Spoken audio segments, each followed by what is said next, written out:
Colour के dots आप देख रहे हो वो क्या है, branch of hepatic portal vein है, ठीक है। देन क्या होता है कि ब्लड यहाँ से आ रहा है हेपेटिक आर्टरी के थ्रू और हेपेटिक पोर्टल वेन से भी ब्लड आ रहा है, राइट। तो अब क्या होगा कि hello everyone, welcome back to ER square YouTube channel. I am Anjali. तो आज की वीडियो में हम बात करने वाले हैं लिवर के बारे में। थोड़ा सा कॉम्प्लेक्स लगता है स्टूडेंट्स को, लेकिन मैं अपनी तरफ से पूरा ट्राई करूँगी कि हर कोई इंपॉर्टेंट पॉइंट हम डिस्कस करें जो कि एग्ज़ाम में आ सकती है, ठीक है। तो फटाफट से स्टार्ट करते हैं। आई रियली होप आपको ये वीडियो पसंद आएगी। ओके, सो लिवर के बारे में आज हम स्टडी करने वाले हैं। लिवर हमारी बॉडी का लार्जेस्ट ग्लैंड है, ये बात आपको बिल्कुल अच्छे से याद में रखनी है। और इसका वेट होता है around 1.2 to 1.5 kg in an adult. ध्यान में रखना, बोला गया है कि एडल्ट में इतना kg का होता है। तो अगर कोई स्टेटमेंट दी हो कि in all age group 1.2 to 1.5 kg होएगा तो वो स्टेटमेंट रॉन्ग हो जाएगी, ठीक है। आगे बढ़ते हैं। इसके दो लोब्स होते हैं, राइट एंड लेफ्ट लोब, और इसके फंक्शनल यूनिट को, स्ट्रक्चरल एंड फंक्शनल यूनिट को हम कहते हैं हेपेटिक लोब्यूल्स। हेपेटिक लोब्यूल्स बहुत सारे होते हैं जिनसे लिवर बना हुआ होता है, और हेपेटिक लोब्यूल्स में हेपेटोसाइट्स अरेंज्ड होते हैं in the form of cord. अगर ये समझ में नहीं आया तो कोई बात नहीं, थोड़ी देर में आपको सब चीज़ समझ में आ जाएगा, बिल्कुल पेशेंस के साथ सुनो, ठीक है। आगे बढ़ते हैं। जो हेपेटिक लोब्यूल्स हैं, हेपेटिक लोब्यूल्स के चारों ओर कनेक्टिव टिश्यू की कवरिंग होती है और इस कवरिंग को हम कहते हैं ग्लिसन्स कैप्सूल, ठीक है। नाउ मैं कुछ चीज़ें आपको बताना चाहती हूँ, बट उससे पहले जो अभी बता रही हूँ अगर वो आप ध्यान से सुन लोगे तो आपको हर चीज़ क्लियरली समझ में आएगी, ठीक है। ये हार्ट मान लो, इमेजिन कर लो कि ये हार्ट है एंड ये कोई पर्टिकुलर ऑर्गन है। तो अब इस ऑर्गन में बहुत सारे सेल्स होंगे, राइट। तो इन सेल्स को, जो भी सेल्स यहाँ पे होंगे, उनको ज़िंदा रहने के लिए क्या चाहिए? ऑक्सीजन चाहिए, न्यूट्रिशन चाहिए। तो वो कैसे आएगा? ब्लड के थ्रू आएगा। कहाँ से आएगा? हार्ट से आएगा, राइट। हार्ट से अओर्टा निकलेगी और अओर्टा के बहुत सारी ब्रांचेस निकलती हैं जिनको हम कहते हैं आर्टरी, राइट। हमने ये पढ़ा है कि हमारे बॉडी में क्लोज सर्कुलेटरी सिस्टम मिलता है, यानी कि जो भी ब्लड होगा वो सिर्फ और सिर्फ इन वेसल्स के अंदर रहेगा। जो ब्लड है वो बाहर नहीं निकलता है, वो ट्यूब्स के अंदर ही रहता है, राइट। तो अब आर्टरी जो है वो टूट जाती है किसी भी ऑर्गन में आने के बाद, जिसको हम कहते हैं कैपिलरीज। तो मान लो इधर के साइड यहाँ पे कहीं पे सेल्स हैं, ये पूरे इधर के साइड सेल हैं और ये कैपिलरी में ये आर्टरी टूट गई, ठीक है। तो अब क्या होगा कि ब्लड इसमें घूम रहा है, तो ब्लड से कुछ ना कुछ फ्लूइड निकलेगा बाहर की ओर और वो फ्लूइड में रहेगा ऑक्सीजन एंड न्यूट्रिशन, ठीक है। और क्या होगा कि जो सेल्स है, सेल्स भी कार्बन डाइऑक्साइड रिलीज़ करते हैं। मान लो कोई ग्लैंड है तो वो हार्मोन रिलीज़ करेगा, तो कार्बन डाइऑक्साइड एंड जो हार्मोन है वो भी इंटरस्टिशियल फ्लूइड में ही रिलीज़ होंगे। तो फिर वो जो फ्लूइड है वो वापस से कैपिलरी में चली जाती है एंड इस तरीके से बाहर ड्रेन आउट हो जाता है। वो कार्बन डाइऑक्साइड हो गया, हार्मोन हो गया, राइट। तो जो ये बाहर निकलती है ट्यूब, इसको हम कह देते हैं वीन, ठीक है। तो जो इंटरस्टिशियल फ्लूइड हम कह रहे हैं, इंटरस्टिशियल फ्लूइड का मतलब कुछ नहीं है, ब्लड से कुछ ना कुछ फ्लूइड बाहर निकलता है जिसको हम कहते हैं टिश्यू फ्लूइड या फिर इंटरस्टिशियल फ्लूइड। अब यहाँ पे सेल है, राइट। तो इंटरस्टिशियल फ्लूइड बाहर निकलेगा, ऑक्सीजन लेके आएगा, न्यूट्रिशन लेके आएगा सेल के लिए, and cell carbon dioxide release करेगा या फिर कुछ हार्मोन रिलीज़ करेगा, एंड वो हार्मोन भी इंटरस्टिशियल फ्लूइड में ही चले जाएंगे। नाउ ये इंटरस्टिशियल फ्लूइड वापस से कैपिलरीज से होते हुए वीन्स में चली जाएगी और इस तरीके से हमारा बॉडी सर्कुलेशन होती है, बॉडी में ब्लड सर्कुलेशन होती है।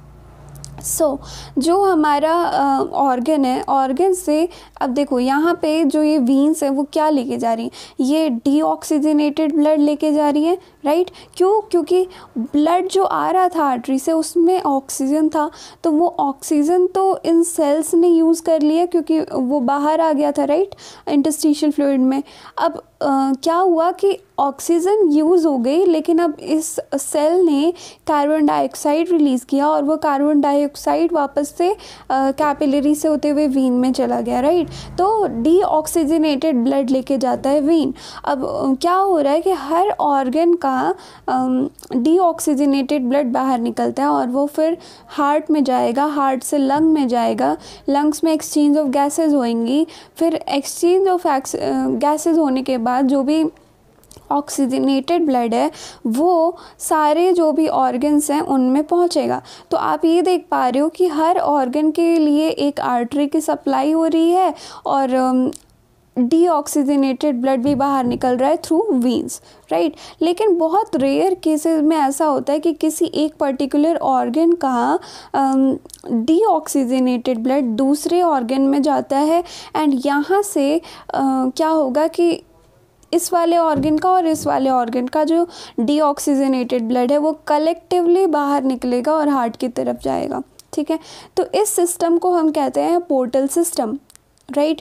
और हमारे बॉडी में सिर्फ और सिर्फ 2 जगह पे पोर्टल सिस्टम मिलता है, तो ये बहुत इंपॉर्टेंट है। एक तो है स्मॉल इंटेस्टाइन और लिवर के बीच में। एक्चुअल में सिर्फ स्मॉल इंटेस्टाइन और लिवर के बीच में नहीं होता है।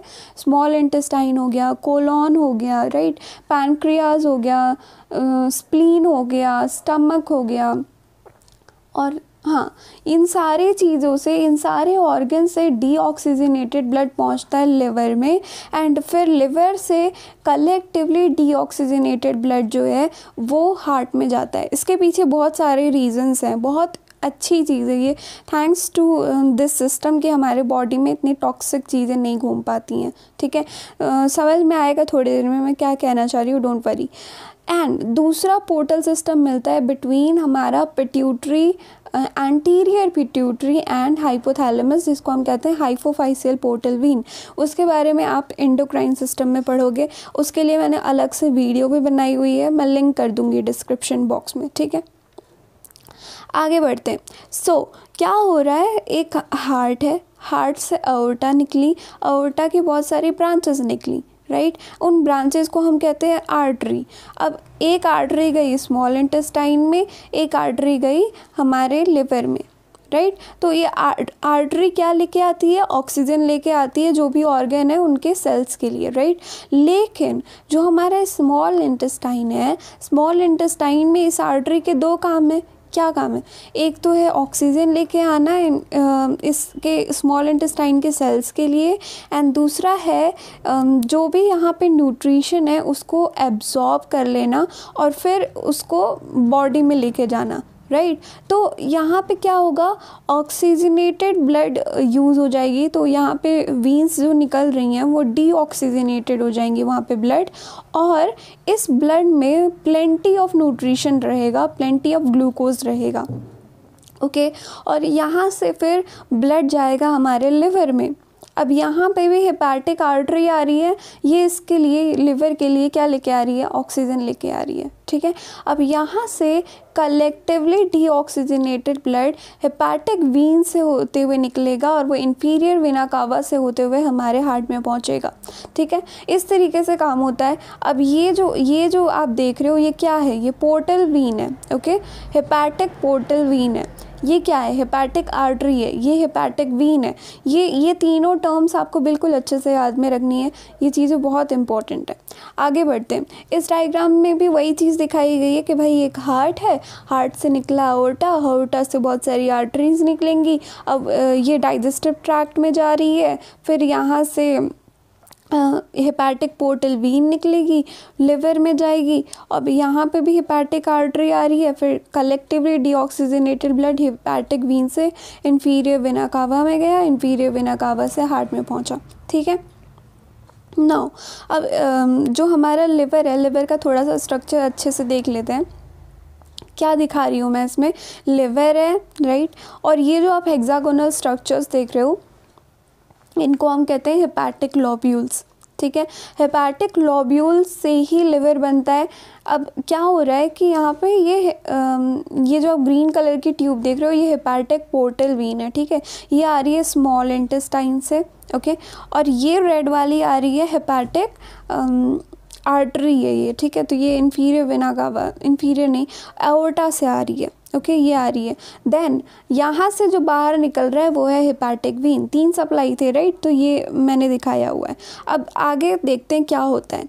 यहाँ पे जो हेपाटिक आर्टरी है उसके बहुत सारे ब्रांचेस निकलेंगे, ठीक है। अब ये जो ब्रांचेस हैं ये हेपाटिक लॉब्यूल्स में हर कोने में जाके टूटेंगे, ठीक है। जैसा कि आप यहाँ पे देख रहे हो बहुत सारे ब्रांचेस निकले हेपाटिक आर्टरी के। तो ये जो सर्कल्स दिखाए हैं मैंने, ये क्या है, ब्रांच ऑफ हेपाटिक आर्टरी है। हेपाटिक पोर्टल वीन के भी बहुत सारी ब्रांचेस निकलती हैं, हर कॉर्नर में जाएंगी, जहाँ पे मैंने नहीं शो किया वहाँ पे भी वो जाएंगी। और ये जो ग्रीन कलर के डॉट्स आप देख रहे हो वो क्या है, branch of hepatic portal vein है, ठीक है। देन क्या होता है कि ब्लड यहाँ से आ रहा है हेपाटिक आर्टरी के थ्रू और हेपाटिक पोर्टल वीन से भी ब्लड आ रहा है, राइट। तो अब क्या होगा कि ये दोनों का दोनों ब्लड अंदर के साइड, जो ये बीच में एक वीन दिख रही है वहाँ पे पुअर हो जाएगा। जैसे कि आप इसमें यहाँ पे देख पा रहे हो, वहाँ पे वो ड्रेन आउट हो जाता है, दोनों से जो भी ब्लड आ रहा है वो, ठीक है। तो ये जो बीच में आप देख रहे हो ये कलेक्टिवली बहुत सारे हेपाटिक लॉब्यूल्स का कलेक्ट होके फिर वो हेपाटिक वीन में चला जाता है। तो इसको मैं ब्रांच ऑफ हेपाटिक वीन भी कह सकती हूँ, राइट, ओके, ये बात हो गई।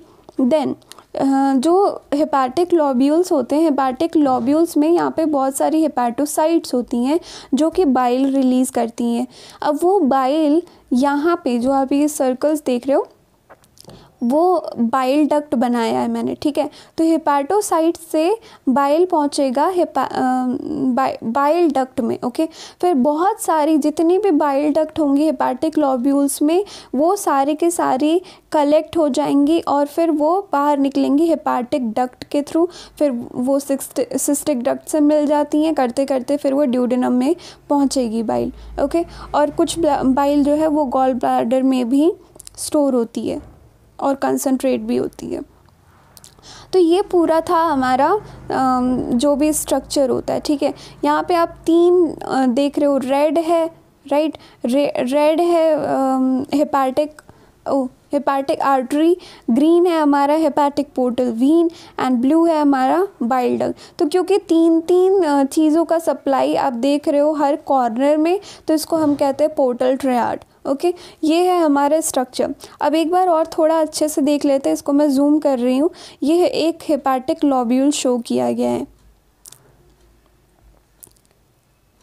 हाँ। तो यहाँ पे आप देख पा रहे हो कि हर कॉर्नर में 3 ब्रांचेस हैं, राइट। एक है हमारा बाइल डक्ट, ओके, ये जाएगा कहाँ पे, ये बाइल लेके जाएगा और ये हेपाटिक डक्ट बनाएगा, राइट, बाद में कलेक्टिवली। उसके बाद हेपाटिक आर्टरी जो कि ऑक्सीजनेटेड ब्लड लेके आ रही है और हेपाटिक पोर्टल वीन जो कि बहुत सारा न्यूट्रिशन लेके आ रही है फ्रॉम स्मॉल इंटेस्टाइन। तो क्या होगा कि जो हेपाटिक आर्टरी है और जो हेपाटिक पोर्टल वीन है उन दोनों का ब्लड बीच में यहाँ पे पुअर हो जाता है। ये जो साइड में आप देख रहे हो ये हेपाटोसाइट्स हैं, ये कॉर्ड की तरह अरेंज्ड होते हैं और बीच में ये दोनों ब्रांचेस अपना ब्लड पुअर कर देते हैं और यहाँ से फिर ब्लड पहुँचता है हमारे सेंट्रल वेन्यूल में, ठीक है। और ये जो बीच में स्पेस है ये एक्चुअल में एक वो होता है, कैपिलरी होती है जिसमें बहुत सारे स्पेसेस होते हैं। तो इनको हम साइनोसॉइड कहते हैं। जो आप बीच में स्पेस देख रहे हो उसको हम कहते हैं साइनोसॉइड। और यहीं पे हमारे कफर सेल्स प्रेजेंट होते हैं, ठीक है। कफर सेल्स क्या होते हैं, रेजिडेंट मैक्रोफेजेस होते हैं हमारे लिवर के। यानी कि अब देखो ब्लड आ रहा है हमारे हेपाटिक आर्टरी से, ब्लड आ रहा है हेपाटिक पोर्टल वेन से, तो क्या करते हैं ये कफर सेल्स, ये जो भी फॉरेन चीज़ें हैं, राइट, जो भी हमारे बॉडी में नहीं होने चाहिए उनको ये खा जाते हैं, ठीक है। और इस वजह से हमारे बॉडी में टॉक्सिसिटी नहीं आ पाती है और इन अ वे ये डिटॉक्सिफाई करते हैं हमारे बॉडी को, हमारे ब्लड को, ठीक है। अब ये सेंट्रल वेन्यूल सारा का सारा मिलके बनाएगा हेपाटिक वीन जो कि इन्फीरियर वेना कावा से होते हुए हमारे हार्ट में पहुंच जाएगी, ठीक है।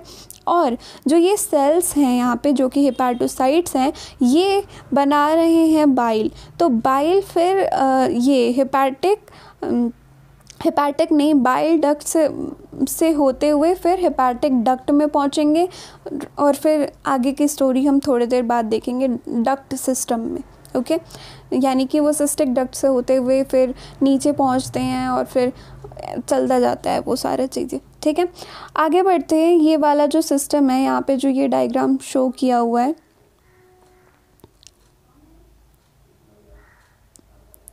यहाँ पे आप ये देख पा रहे हो कि यहाँ पे एक तो है सेंट्रीपिटल डायरेक्शन, राइट। ये हेपाटिक आर्टरी और जो हेपाटिक पोर्टल वेन है, दोनों का ब्लड बीच में पुअर हो रहा है, यानी कि सेंट्रीपिटल डायरेक्शन है, ये अंदर के साइड आ रहा है ब्लड फ्लो, राइट। और दूसरा है सेंट्रीफ्यूगल, जिसमें कि जो ये बाइल डक्ट है उसमें बाइल जाएगा जो कि हेपाटोसाइट्स बना रहे हैं। ठीक है, ये चीज़ें आपको ध्यान में रखनी है। आगे बढ़ते हैं फंक्शन ऑफ लिवर पे। तो फंक्शन ऑफ लिवर में सबसे पहला है कि ये कार्बोहाइड्रेट, प्रोटीन एंड फैट का मेटाबॉलिज्म करती है। मेटाबॉलिज्म का मतलब होता है कि या तो चीज़ें टूट रही हैं या तो चीज़ें बन रही हैं। ठीक है, टूटना और बनना दोनों चीज़ों को मिला के हम कहते हैं कि मेटाबॉलिज्म हो रही है।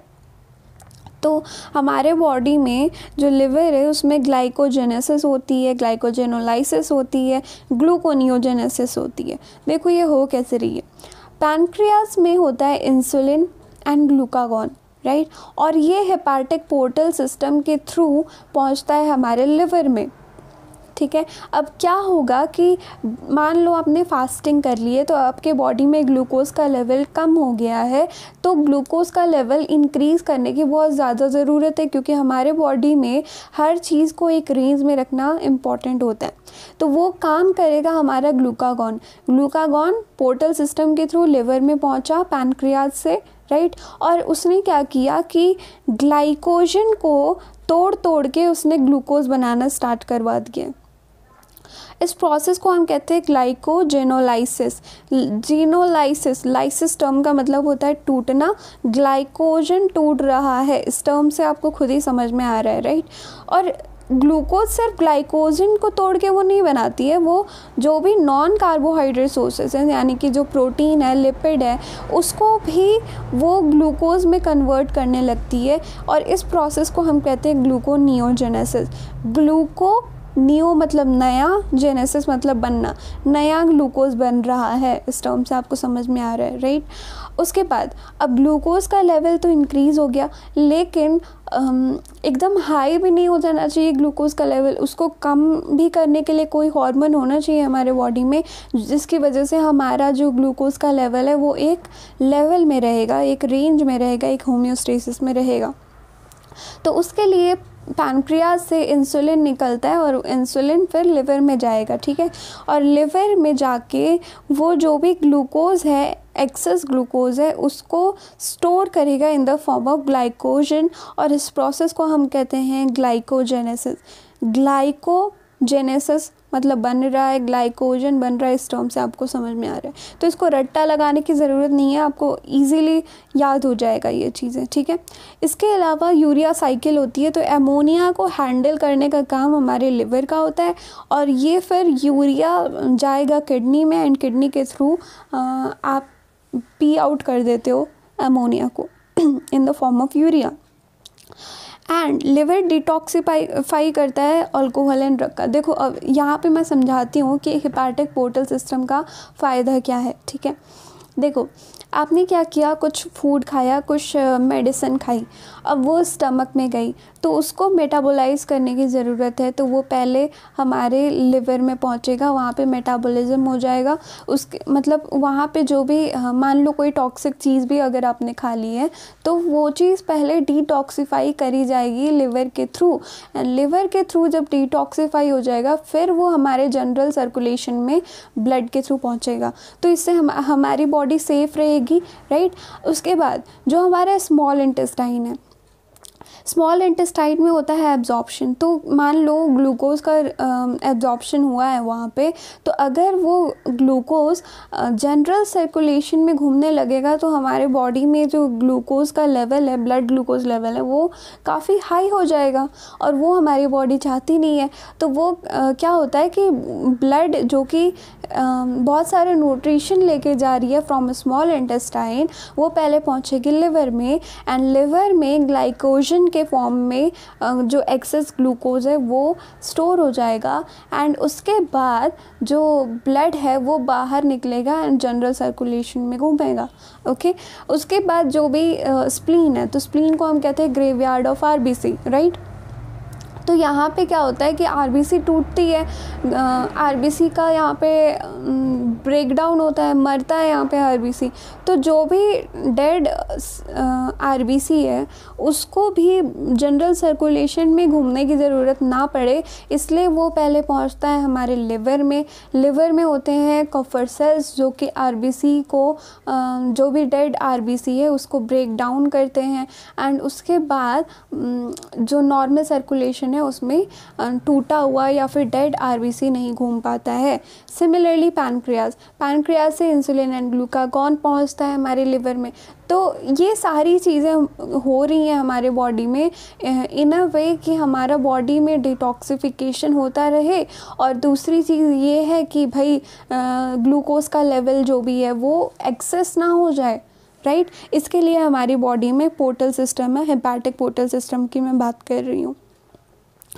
एम्ब्रियोनिक स्टेज में हेमोपोइसिस होती है हमारे लिवर में। हेमोपोइसिस का मतलब है कि आरबीसी बनता है, and bile formation, obviously liver का बहुत बड़ा रोल है इसमें, बहुत बड़ा क्या है, लिवर का ही रोल है बाइल फॉर्मेशन में। एंड बाइल के through he emulsification of fat होता है।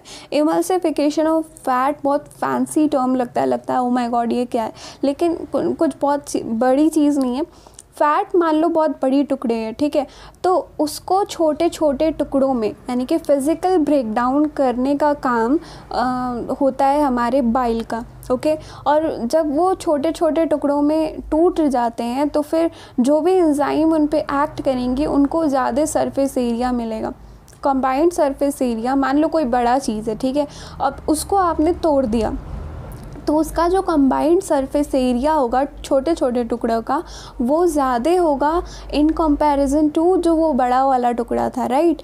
तो इस तरीके से एंजाइम को सरफेस एरिया ज़्यादा मिल जाता है वर्क करने के लिए, राइट। और फैट पे वर्क कौन करता है, फैट को ब्रेक डाउन कौन करेगा, पैनक्रियाटिक लाइपेज, राइट। तो पैनक्रियाटिक लाइपेज को एक्टिवेट करता है हमारा बाइल।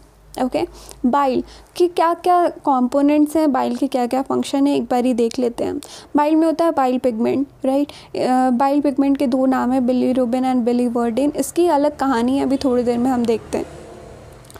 कोलेस्ट्रॉल भी होता है इसमें, बाइल सॉल्ट्स होते हैं, एंड फॉस्फोलिपिड होता है। फॉस्फोलिपिड में लेसिथिन का नाम लिया गया है हमारे बायोमोलिक्यूल्स में, तो आपको उसका ध्यान रखना है कि लेसिथिन होता है। और लाइपेज को एक्टिवेट करता है, अभी थोड़ी देर पहले ही मैंने बताया था कि भाई सरफेस एरिया इंक्रीज़ हो जाएगा, सरफेस एरिया इंक्रीज़ होगा तो लाइपेज को काम करने के लिए ज़्यादा आसानी होगी। और बाइल में कोई भी एंजाइम नहीं होता, ये अपने आप में बहुत बहुत बहुत इम्पॉर्टेंट स्टेटमेंट है। इससे बहुत क्वेश्चंस आ चुके हैं, जैसे कि आपसे पूछा जाएगा कि बाइल में कौन सा एंजाइम प्रेजेंट होता है, ABCD ऑप्शंस दिए रहेंगे, डी वाला रहेगा नन ऑफ द अबव। आपका आंसर होना चाहिए नन ऑफ द अबव, क्योंकि बाइल में कोई भी एंजाइम नहीं होता है, ठीक है। इमल्सिफिकेशन ऑफ फैट के लिए बाइल वर्क करता है, इसके बारे में मैंने थोड़ी देर पहले आपको बताया। ओके, तो आई होप मैं समझा पा रही हूँ, और इसका स्क्रीनशॉट ले लो क्योंकि आई थिंक ये बहुत इम्पॉर्टेंट है। एंड फॉस्फोलिपिड के बारे में मैंने नहीं बताया।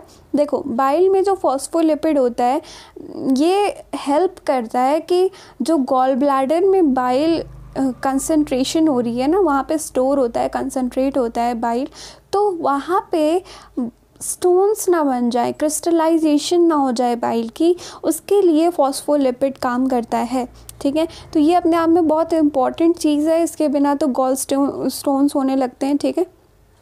और भी रीज़न्स होते हैं बट ऑब्वियसली इसका बहुत बड़ा रोल है गॉल स्टोन ना होने देने में। कोलेस्ट्रॉल एंड बाइल पिगमेंट होता है एक्सक्रीटरी प्रोडक्ट, यानी कि ये हमारे बॉडी के थ्रू बाहर आ जाता है। अब जो बाइल पिगमेंट है बिलीरुबिन एंड बिलीवर्डिन, ये ब्रेक डाउन हो जाता है और बनता है स्टर्कोबिलिन। ओके, स्टर्कोबिलिन की वजह से ही हमारा जो भी फीसेस का कलर होता है वो स्टर्कोबिलिन की वजह से होता है। ओके, तो अगर आपसे ये पूछा जाए कि कौन से पिगमेंट की वजह से फीसेस का कलर आता है, उसमें बिलीरुबिन का नाम है या फिर स्टर्कोबिलिन का नाम है, तो आपको ध्यान में रखना है। ठीक है, बिलीरुबिन अगर दिया हुआ है तो वो भी करेक्ट आंसर होगा। आगे बढ़ते हैं, बिलीरुबिन एंड बिलीवर्डिन की कहानी सुन लो।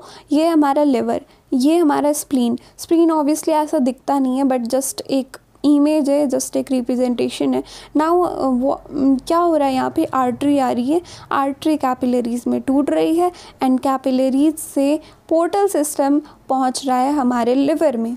ओके, नाउ आरबीसी का ग्रेवयार्ड कहते हैं हम स्प्लीन को, राइट। यानी कि जो भी आरबीसी का ब्रेकडाउन हुआ, जो भी डेड आरबीसी है वो पहुँचेगा हमारे कहाँ पे, लिवर में। लिवर में होते हैं कफर सेल्स। कफर सेल्स होती हैं रेजिडेंट मैक्रोफेजेस ऑफ लिवर। ये बहुत फैंसी टर्म लग रहा होगा, कुछ है नहीं। मैक्रोफेजेस फैगोसाइटोसिस करते हैं।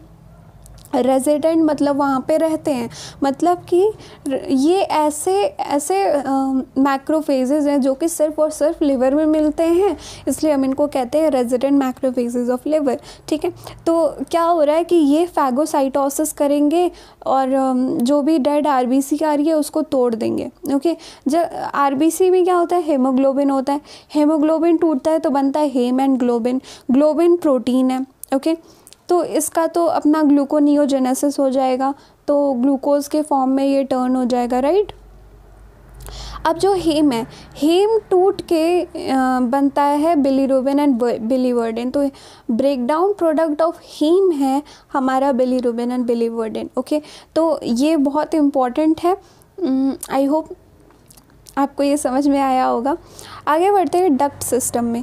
तो duct system of liver, gall bladder and pancreas, ये हम नेक्स्ट वीडियो में कर लेते हैं। ये अपने आप में बहुत इंपॉर्टेंट वीडियो होने वाली है, तो इसको मैं अलग रख रही हूँ ताकि जब भी आपको रिवाइज़ करने का मन हो तो आप फटाफट से इसको रिवाइज़ कर पाओ। Okay, so that's it for today. अगर वीडियो अच्छी लगी है तो please subscribe to the channel and अपने फ्रेंड्स के साथ शेयर कर सकते हो वीडियो को।